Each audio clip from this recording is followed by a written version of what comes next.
On est abattu, on est triste, on se préparait merveilleusement pour cette rencontre, mais on n'a pas prévu le scénario infernal lequel il est tombé sur notre tête. Malgré ça, les joueurs, ils ont fait vraiment leur devoir comme il fallait. Il nous a manqué 4 minutes éventuellement. Moi, je déplore énormément le premier but lequel on prend. Je déplore, voilà. Autrement, bien sûr qu'on est triste et puis on va voir.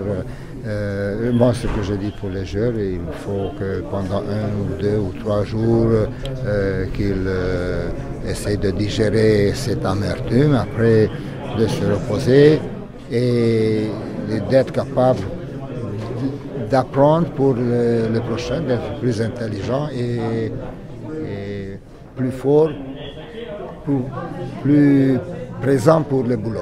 Merci.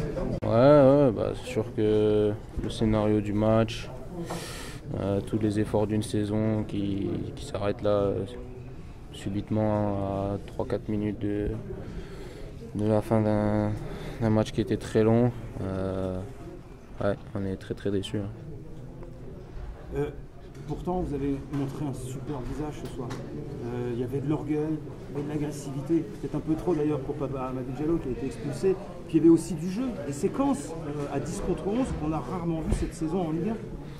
Bah ouais, c'est peut-être le regret d'une saison de ne pas avoir répété plus de fois ce genre de prestations. On s'était dit qu'il fallait qu'on sorte de ce match la tête haute en n'ayant aucun regret, peu importe l'issue du match.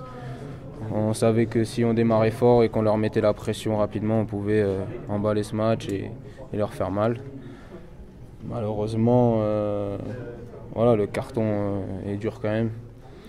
Et on sait très bien que ça va être long quand on prend un carton au bout de 3-4 minutes. Voilà, malgré tout, on a su mener 2-0. Et voilà, une grosse déception parce qu'on a mis les ingrédients pour, mais beaucoup de regrets au final parce qu'on aurait dû déjà montrer un autre visage à l'aller. On n'a pas été à la hauteur de l'événement à l'aller. Et ce visage qu'on a montré aujourd'hui n'aura pas été suffisant avec les aléas qu'il peut avoir dans un match comme ce carton rouge. Donc c'est triste. Hein. Un mot sur le public messin qui n'a pas lâché pendant 120 minutes, qui était à fond derrière vous. C'est croisé hier, mais il dit ils seront là et ils ont été là. Ouais, après ils n'ont pas lâché pendant bien plus que 120 minutes. 34 journées, ils ont été là malgré des matchs, je pense, difficiles à voir. On va pas se cacher. Cette saison, d'autant plus à domicile, ça a été très compliqué.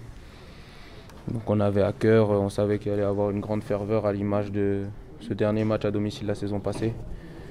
Et voilà, ça n'a pas payé aujourd'hui. Vous avez senti que vous avez pioché physiquement à partir de quand? Alors là, difficile à dire. On sait... Le match était long. En deuxième mi-temps, on a eu forcément un coup de moins bien. Après, Saint-Etienne aussi, à 11 contre 10, en étant mené, avait voulu aussi mettre le pied sur le ballon. Et c'est toujours plus facile quand on est en supériorité. Après, forcément, les prolongations, c'était compliqué. Mais voilà. Le FCMS va devoir reconstruire à nouveau en Ligue 2, nouveau staff, nouvelle équipe.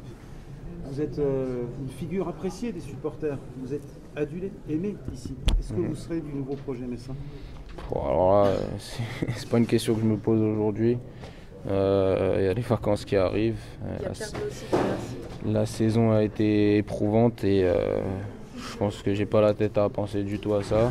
Il va falloir digérer cette relégation et derrière on verra ce qui se passe. Mais je sais que ici au club il va y avoir un nouveau cycle parce que il y a pas mal de mouvements à plein d'endroits, donc on va voir comment ça se passe. Ils ont tout donné ce soir, malheureusement ça a tenu à rien. C'est frustrant et décevant parce que c'est vrai que jouer pendant plus de 2h10, mener 2-0 et craquer sur la fin à 3-4 minutes ou 5 minutes des pénaltys qui auraient pu, on ne saura jamais, qui auraient pu nous faire du bien. Voilà, j'ai vu une équipe intéressante, conquérante et avec beaucoup de volonté, mais ça n'a pas suffi.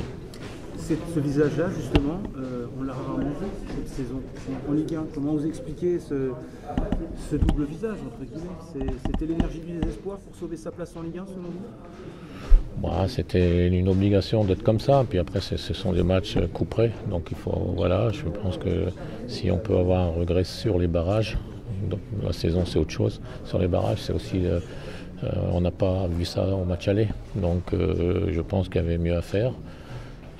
Mais avec ses atouts et ses faiblesses, le FCMS n'a pas été suffisant pour rester en Ligue 1. Pierre, vous êtes exprimé sur votre avenir avant la rencontre. Vous pouvez nous en dire plus sur ce qui vous attend dans les prochains mois? Bon, dans les prochains mois, je ne sais pas. En tout cas, demain, je serai à Lens pour être représenté et prendre la direction générale. Et quel bilan vous pouvez faire de ces mois, de ces années passées à Metz ici? Quel bilan vous tirez? Bah, le bilan, je veux dire, voilà, on est monté l'année dernière, on est arrivé avec je dirais avec des difficultés, mais un objectif important, c'est-à-dire la montée. La montée, elle a été acquise difficilement, péniblement, avec un remaniement extraordinaire de l'effectif, avec beaucoup de jeunes. Début de saison, on est bien sûr la Ligue 1. La Ligue 1, c'est un peu haut. C'est un peu haut quand on a perdu Mikko Tadze sur les 6 premiers mois parce que c'était une obligation économique. Le meilleur passeur Maziz. On a essayé de faire du recrutement plus ou moins efficace. Et puis voilà, on s'est battu toute la saison, c'est ce qu'on peut dire. Et voilà, à 3 ou 4 minutes près, on aurait peut-être pu faire un deuxième miracle, mais c'est quand même une déception. Voilà, je vous remercie.